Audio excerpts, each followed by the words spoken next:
My neighbor was furious I wouldn't let him use my driveway, so he filed false insurance claims, slashed my tires, and tried to frame me for vandalism.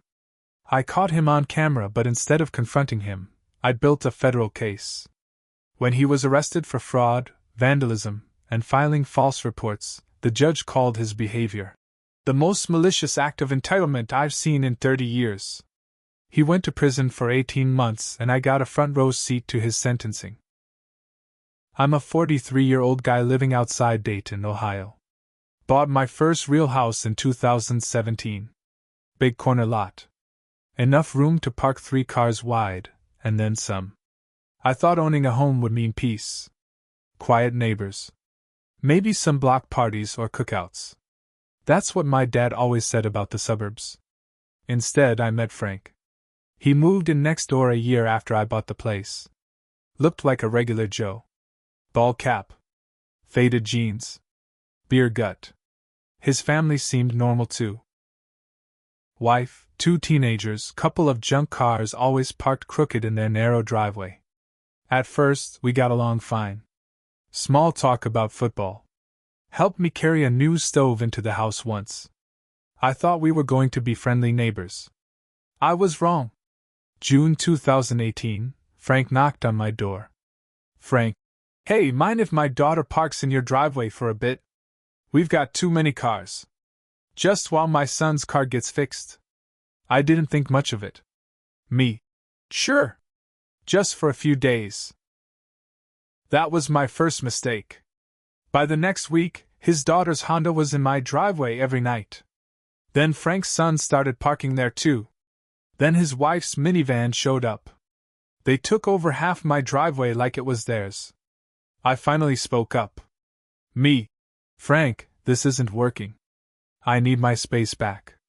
Frank shrugging: "You've got plenty of room. Don't be that guy." Me: "It's not about space. It's my property." His friendly face disappeared. His eyes went cold. Frank: "Neighbors help neighbors." Me: "Not like this." That was the end of being friendly. Within days, little things started happening. First, I found long scratches down the side of my Ford truck. Deep. Like someone keyed it. A week later, my garbage cans went missing. Twice. Then came the nails. A handful of roofing nails scattered across the end of my driveway. I didn't notice until one stuck in my rear tire. I told the police. They shrugged. No witnesses, no evidence. That's when I decided to get serious. I went to Lowe's and bought 3 weatherproof security cameras. One above the garage. One covering the driveway. One in the backyard just in case. By mid-July, I had them up and running. 2 weeks later, at 3:17 a.m., the camera above my garage caught him. Frank. Hood up. Holding a box cutter. He crept up to my truck and slashed the back tire. Quick slice. Walked off like he was taking out the trash. I didn't call the cops. Not yet. I wanted more. Early August, a letter came from my insurance company. Frank had filed a claim saying I'd backed into his wife's minivan and caused $3,200 worth of damage. He listed 2 witnesses. His kids. But my cameras told the truth. The day he claimed the accident happened, his son had actually backed into a pole at Kroger's parking lot. I had footage from my driveway showing my truck never moved that day. I gave it to the insurance company. They flagged the claim as fraud and denied it. That should have been the end. But Frank wasn't done. 2 days after the insurance denial, 2 cops knocked on my door. Frank had filed a police report saying I spray-painted curse words on his garage door. The officers asked where I was the night before. Me: "Home. And I have footage to prove it." I showed them my backyard camera feed. Frank himself was the vandal. He was caught in full view, wearing his usual work boots and hoodie, spraying his own garage door at 1:45 a.m. The cops were shocked. One of them muttered, "Jesus Christ." Still, they said they couldn't arrest him just yet. They had to. Investigate further. I told them to take their time. I had a bigger plan. By now, I wasn't just angry. I was done. I started logging everything. Dates. Times. Video files. Audio clips from my security system that caught him shouting at me across the yard. Then I called a lawyer who specialized in property disputes. Me. I have proof. But I want more than a slap on the wrist. He reviewed my evidence. Lawyer, you could go to small claims or even sue him. But if you want him destroyed, we need to go federal. I agreed without hesitation. My lawyer contacted federal insurance fraud investigators. Turns out, filing a false insurance claim involving out-of-state companies, his insurer was in Illinois, triggered federal jurisdiction. While the feds reviewed my footage, my lawyer coordinated with local police to tie in the vandalism, harassment, and tire slashing. By December, they had what they needed. They wanted to catch him in one big takedown. So I kept quiet. Let him think he was winning. He even filed another false report, saying I threatened his son. My cameras proved I hadn't even spoken to them in weeks. That was the final straw. One cold morning in February 2019, 4 unmarked cars pulled up to Frank's house. Federal agents and local police surrounded the place. Frank came out onto the porch in his slippers. One agent pointed at him. Frank Weller, you're under arrest. I'll never forget the look on his wife's face. Pure shock. She dropped a coffee mug right on the steps. It shattered. Frank was cuffed on the front lawn while his daughter screamed and his son tried to run back inside. The charges were heavy: insurance fraud, felony, filing false police reports, felony, vandalism, harassment, property damage, attempted fraud against a neighbor, state-level felony. The court process took nearly a year. Frank's lawyer tried every excuse. He was under financial stress. It was a misunderstanding. My client is a family man who made poor choices. But my footage destroyed every defense. Every single lie. When they tried to claim I provoked him, my lawyer played audio of Frank calling me a prick and threatening to ruin my life after I told him to stop parking in my driveway. The judge's face stayed stone cold. At sentencing, the judge leaned forward. In 30 years on the bench, I've never seen such malicious entitlement over something as simple as a driveway. He paused, looking directly at Frank. You tried to ruin an innocent man's life. You lied to the police, to insurance companies, and to this court. Then he handed down the sentence: 18 months in federal prison. No probation. No early release. Frank's wife sobbed so loud the bailiff had to escort her out. Frank went to prison. His family moved out 3 months later. A young couple bought their house. Quiet folks. They wave politely and keep to themselves. I still have the cameras up. And the driveway? It's mine. Always was. Frank was gone. His family was gone. For a while, it felt like peace had finally returned. But peace didn't last long. 3 months after Frank went to prison and the house was sold, I started noticing a black SUV driving slowly past my place every few days. At first, I thought it was just a neighbor or someone lost. But then it parked across the street for hours. No one ever got out. One afternoon, as I pulled into my driveway, the SUV rolled down a window. It was Frank's brother. I'd seen him once before at the trial. "Hope you're proud of yourself," he said, eyes cold. "You destroyed a family." Before I could answer, he sped off. I shrugged it off at first. Figured he was just blowing steam. But it didn't stop there. The next week, my mailbox got smashed. Someone left a dead squirrel on my porch. Strange calls started coming in at night, heavy breathing, then hang-ups. The young couple who bought Frank's house said they'd also seen the black SUV circling the neighborhood. I filed a report with the police. They took notes, but without solid proof, there wasn't much they could do. That's when I upgraded my security system again. More cameras. Motion lights. Even a Ring camera at the door. A month later, I woke up to find the word Traitor, spray-painted in red across my garage door. My security footage showed two men in hoodies doing it at 2:13 a.m.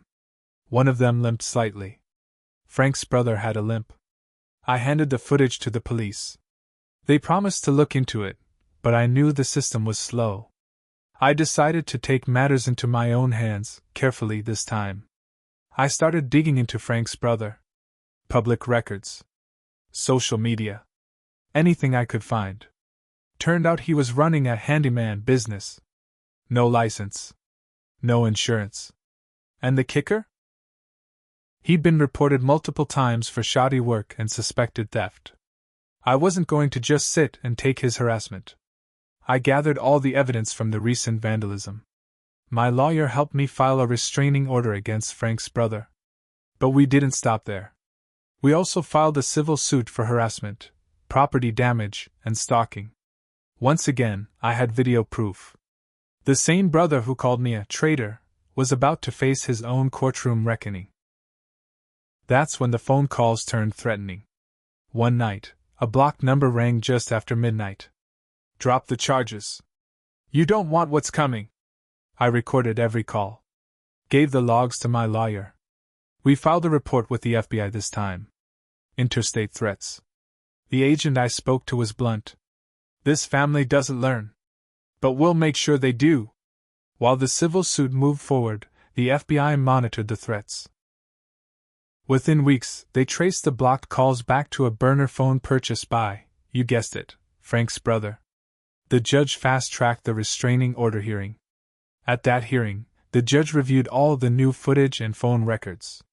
This behavior isn't just harassment anymore, he said. It's criminal intimidation. The day before the restraining order ruling, my motion lights triggered at 3:04 a.m. Two men tried to break into my backyard shed. This time, they weren't just vandalizing. They had tools. Crowbars. Bolt cutters. I called 911 while watching from my bedroom window. Police arrived within 4 minutes. The men ran, but one tripped over a low fence. It was Frank's nephew. Age 19. Wearing the same hoodie caught on camera weeks earlier. The officers cuffed him right there. Now, not just Frank's brother, but his nephew was facing criminal charges. Attempted burglary, vandalism, violation of restraining orders, criminal conspiracy, and with the FBI involved, the family's small acts had turned into federal crimes. They tried to crush me over a driveway. Now they were about to lose even more. Frank's nephew cracked fast after his arrest. Facing serious jail time, he made a deal. He told police everything. His uncle, Frank's brother, planned the threats. The SUV surveillance. The vandalism. Even the break-in. The nephew swore Frank, still in prison at the time, was sending messages through family visits and calls. Make him pay. He humiliated us. That's what Frank told them. By the time Frank was released after 18 months, he wasn't coming home to a normal life. His brother was under federal investigation. His nephew was facing state prison. His wife had divorced him and moved out of Ohio entirely. But it wasn't over. The civil lawsuit against Frank's brother went to trial. And this time, it wasn't just about restraining orders. I sued for damages, vandalism, repairs, lost work hours, emotional distress, legal fees. My lawyer asked for $150,000. Frank's brother's lawyer tried to negotiate down to $30,000. I refused. At the civil trial, the judge didn't mince words. This family has used lies, violence, and fear to try and control a neighbor who simply wanted his property respected. I am awarding full damages. $150,000. Frank's brother didn't have the money. Within weeks, he filed for bankruptcy. His handyman business collapsed. His home went into foreclosure. Frank? He was living in a rundown apartment across town, broke and alone. I won. Legally. Financially. But it came with a price. I spent over $40,000 in legal fees and home security upgrades, most of which wasn't covered by the damages awarded. I had to switch jobs because the stress nearly wrecked my health. I distanced myself from friends and family because I didn't want to drag them into the mess. And I changed. I went from being a quiet, friendly neighbor to someone who barely trusted anyone. I built a prison around myself before the court ever sentenced them. When Frank's brother was finally sentenced for conspiracy, vandalism, and harassment, the courtroom was almost empty. But I showed up. I wanted him to see my face. To know he lost. The judge's final words stuck with me. You didn't just attack a neighbor. You declared war on decency, law, and reason. And you lost. Frank's brother got 3 years in state prison. His nephew got 18 months. Frank, already on probation, violated his release by being connected to the crimes. He went back to federal prison for another 12 months. By the end of it, the entire family was scattered. Frank in and out of prison. His brother bankrupt and jailed. His nephew with a felony record. His ex-wife gone.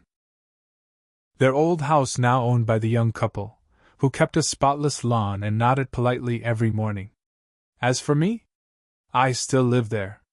Same house. Same wide driveway. But now it's gated.